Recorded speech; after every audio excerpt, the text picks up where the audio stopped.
그러면 수익형 실전 투자 노하우를 좀 풀어주시면 좋을 것 같은데, 제가 책을 보니까 투자의 3단계가 나오더라고요. 그랬을 때 구역 분석이라는 게 처음에 나오는데, 이거 좀 어떻게? 수익형 투자를 하는 데 있어서는 구역 어디에 있느냐가 제일 중요한 거예요.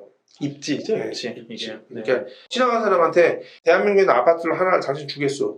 그러면 어디 살 거예요? 강남에 있는 아파트 살 거 아니에요. 아니면 한강뷰가 보이는 아파트 뭐 이런 데 원할 거란 말이에요. 근데 수익형 자산을 고르는 데는 대부분 투자를 해본 적이 없는 사람들은 보면 건물 모양 보고 사요. 그냥 아 이쁘다, 잘 졌다.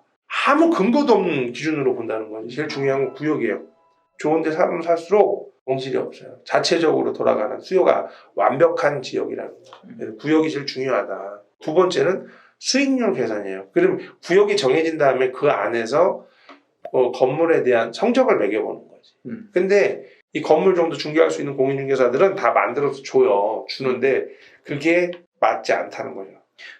그 공인중개사한테 가서 네. 건물 수익률 뭐 계산표 다 주세요, 이런 식으로 얘기하면 되던가요? 아니요. 그냥 공인중개사가 몇 호에 얼마 받고 있고 몇 호에 얼마 받고 상가는 얼마 받고 있고 이 꼭대기층에는 얼마 받고 있는지 뭐 대출은 얼마 가능하고 대출 전제 금리가 몇 %고 수익률 몇 %인다라고 아주 친절하게 만들어서 줘요. 그러면 공인중개사 입장에서는 수익률이 높게 나와야 손님이 살 거 아닙니까? 그렇죠. 그러니까 당연히 높게 쓰려고 하는데 방법이 있죠. 실투금 기준으로 수익률표를 만들어버리면 높은 수익률이 나오거든요. 그러면 그게 좋죠. 근데 거꾸로 동일한 물건을 A 부동산이 쓰고 B 부동산이 쓰잖아요. 수익률이 또 달라요. 전세를 하나 더 넣잖아요. 수익률이 더 높아져요. 이건 얼마든지 가공할 수 있는 거다. 그래서 이거를 제 카페에 오면은 이게 무료로 받아볼 수 있거든요. 그 수익률표에 넣어보시면 돼요. 거기에 실수익률이라는 게 나와요. 월세나 전세 금액을 내가 미리 알려주세요. 굳이 부동산에 그럼 수익률 물어보러 갈 필요는 없잖아요. 그게 과연 맞는지는 검증해야 된다. 속을 만한 이유가 뭐냐면 공인중개사가 물건 팔면서 속이지 않습니다. 사실 그렇게 속이는 부동산이 이렇게 많지는 않은데 이런 게 있어요. 똑같은 방이 1호부터 20호까지 있어요. 그러면 똑같은 금액을 받아야 되잖아요. 그렇죠. 근데 55만 원, 50만 원, 45만 원 이렇게 세 개에 10만 원 정도 차이가 난다고 봅시다. 현재 월세를 받고 있는 기준 45만 원이 맞는 기준이라면 매우 안 좋은 계산이 나올 거고요. 55만 원이 맞는 기준이라면 굉장히 높은 수익률이 그렇죠. 나올 거예요. 근데 동일한 방인데 왜 가격이 틀릴까요? 언제 입주했냐예요. 2년 전에 월세 받은 사람이 계속 살고 있는 거예요. 이 사람이 55만 원 내고 있고요. 지금 신규로 들어온 데는 45만 원이에요. 떨어져. 그러면 45만 원짜리 건물이잖아요. 이거. 그렇죠. 그러니까 그러면 낮게 봐야 되는데 공인중개사 입장에서는 지금 현재 이 건물은 55만 원 받는 겁니다라고 브리핑할 가능성이 높죠. 그럼 현 수익률을 정확히 얘기한 건 아닌 거죠? 그렇죠. 그러니까 그리고 나서 문제되면 몰랐네? 이렇게 얘기할 수 있겠죠.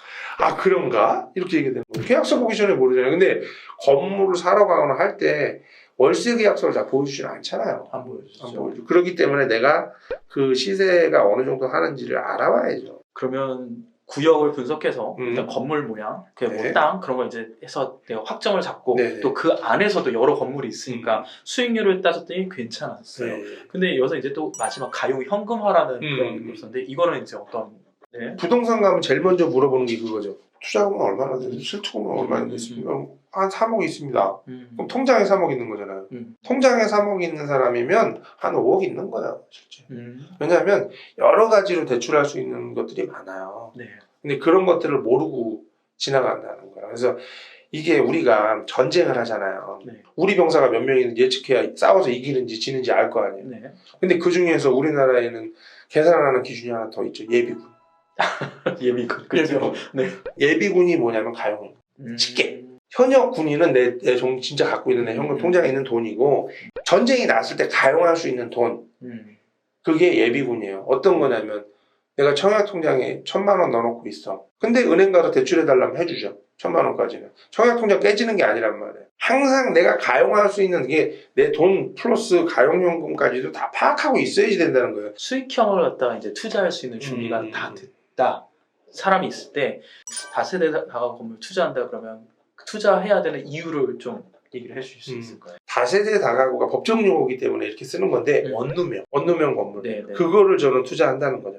이게 그 이유가 1인 주거 형태 집이 매우 부족하기 때문에 핵가족이라는 말 이제 안 쓰다. 1인 가족, 2인 가족이잖아요. 네. 그렇기 때문에 대부분 1인, 2인 가족의 주거 형태의 집이 부족해요. 근데 정부에서는 잘 지어주지 않아요. 규제를 많이 해가지고 저희 짓기가 어려워요. 오히려 네. 대부분 집을 정부에서 부족하니까 지어줘야 된다라고 지금 약속하고 다 내놨잖아요. 네. 어디에 집 지어준다는 거예요? 수도권에 아파트 지어준다는 얘기예요. 그렇죠. 다 아파트. 그죠? 아파트 지어준다는 얘기예요. 네. 실제 필요한 거는 이 사람들이 주거용이 필요해요. 지금 점점 1인 2인 가구가 늘어나고 있는 건 다들 알고 계신데요. 그거에 가장 궁금해하세요. 이런 이렇게 좋은 것도 알겠어요. 돈이 얼마나 들어갈까요? 이런 투자하는데 대략적인 그런 금액 기준 그런 거 좀 알고 싶어하는데 지역에 따라 다른데요. 네. 경기 수도권 쪽으로 보면은 3억에서 5억 정도 있으면 투자할 수 있어요. 3억에서 5억 정도. 예. 이게 이제 그 시드머니가 되는 거겠죠. 예. 그럼 3억에서 5억이면 그 건물 총 가액은 얼마 정도짜리? 20억짜리인데 실투 3억짜리도 있고요. 뭐 20억인데도 있고 15억인데도 있고요. 10억인데도 불구하고 실투 8억인 것도 있고요. 다 달라요. 그런데 주의하셔야 돼요. 제가 지금 이거 영상을 보고 계신 분들 딱 3억에서 5억 있습니다라고 하면 5억이라는 생각은 안 하고요. 3억만 있으면 되는구나. 제가 분명히 3억만 있으면 된다고 했어. 근데 여기에서 나이를 계산하죠. 나는 45세가 넘었어. 50세야. 이런 사람들은 5억이 필요한 거예요. 그리고 난 젊어. 난 30대 중반 초반이야. 이런 사람들은 3억이면 되는 거예요. 내가 앞으로 벌어나갈 돈이 많은 사람들, 시간적 여유가 많은 사람들, 더 많이 모을 수 있는 사람들, 그런 사람들은 3억이면 가능해요. 레버리지를 더 일으켜도 되는데 난 50대야. 아니면 40, 제 나이 정도에서 40 꺾여가고 있어. 이런 사람들은 지금 소득은 높지만 저축 못해요. 그렇기 때문에 그분들은 5억 봐야 돼요. 그러니까 젊은 사람들이 하기가 더 유리한 거예요. 30대 중반과 40대 중반 아니면 50대 정도 되시는 분들이 소득은 30대보다 40대가 더 많이 벌 거예요. 그렇죠. 근데 모으는 거는 차이가 난다고. 모으는 건. 오히려. 그렇지만 그렇다고 50대로 투자를 하지 말라는 건 아니시잖아요. 또 관점이. 대신에 그렇죠. 더 주의해야 되고. 그런데 또 50대 중에서는 또 투자를 잘 해서 그동안 종잣돈을 많이 모은 분들도 많고. 그렇죠. 그러니까 삶이 갭이 이제 많이 차이 나잖아요. 건물 얘기 조금만 더 좀 해볼게요. 이 건물을 할 때 사람들이 제일 두려워하는 게 이제 공실 생기는 부분이거든요. 네. 공실이 생기면 아무래도 당연히 수익형을 하는 사람 입장에서는 당연히 되게 타격이 클 수밖에 없는 그런 부분이죠. 혹시 대표님만의 공실 생기지 않게 하는 노하우가 좀 있으실까요? 일단은 살 때 잘 사야 되는데. 살 때부터. 근데 뭐 이미 산 걸 어떻게 해요? 그죠? 공실 얘기해서 공실이 생기면 공실이 빨리 나갈 수 있게끔 만들어야 되는 거잖아요. 그럼 그 중에 첫 번째는 환경미화 하는 거예요. 환경미화. 도배 안 해도 되는 거 도배하고요.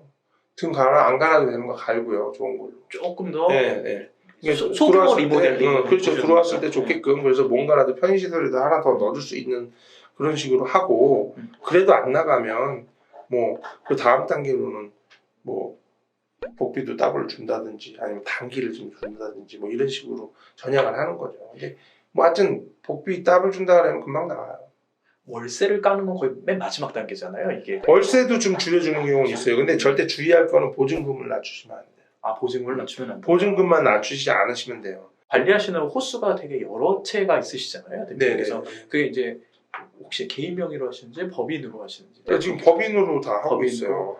이제 사람들이 궁금한 게 법인 투자, 개인 투자 있는데 지금 법인을 하고 계시니까 장단점, 지금 직접 하시는 입장에서 조금만 얘기해 주시겠어요? 그러니까 대부분 이 세금이 절약된다고 해서 법인 투자를 많이 하시려고 알아보시잖아요. 굉장히 불편한 거예요. 법인 투자는 법인을 설립해야 되고요. 유지 관리를 또 해야 되고요. 그럼 매달 기장료도 납부해야 되고 한 푼 한 푼 쓰는 걸 다 기록해야 된단 말이에요. 그러니까 번거로움이 많아요. 그런데 세율은 낮아요. 종합소득세율보다는 법인세율이 낮기 때문에 법인으로 가는 거지만 거기서 이익이 남은 걸 다시 가지고 나오려면 배당의 조건으로 가지고 나와야 되잖아요. 세금 또 내요. 그러니까 이 법인이 무조건 좋은 건 아니에요. 잘 알아보시고 충분히 알아보시고 투자하셔야 돼요. 그리고 지금 현재는 주택을 법인이 살 수 있는데 여러 가지 페널티가 많죠. 세금이 어마무시하게 붙고 종부세 무조건 내려야 되고 취등록세도 많이 내야 되고요. 뭐 여러 가지 조건이 있어서 그냥 양도소득세만 적게 낸다. 요 차이밖에. 만약에 내가 부동산으로 오랫동안 벌어갈 사람이다. 네. 그러면 오히려 법인을 더 법인을 추천하죠. 이게 영상에 나가면 저 사람이 법인이 좋다 그래서는 법인 해야지 이렇게 생각할까 봐 걱정돼서 말씀드립니다. 분명히 단점이 있는데 그걸 생각 안 하고 저 사람 법인으로 하고 있고 세금 적게 내고 나중에 안 되면 거짓말쟁이들. 그러니까 이렇게 얘기하죠. 근데 조심스러워요. 이게 지금 제가 뭔가를 알려주고 싶어서 써도 부정적으로 다가오시는 분들은 이미 있어요. 좀 속상하고 그러다 보니까 점점 말을 아끼게 돼요.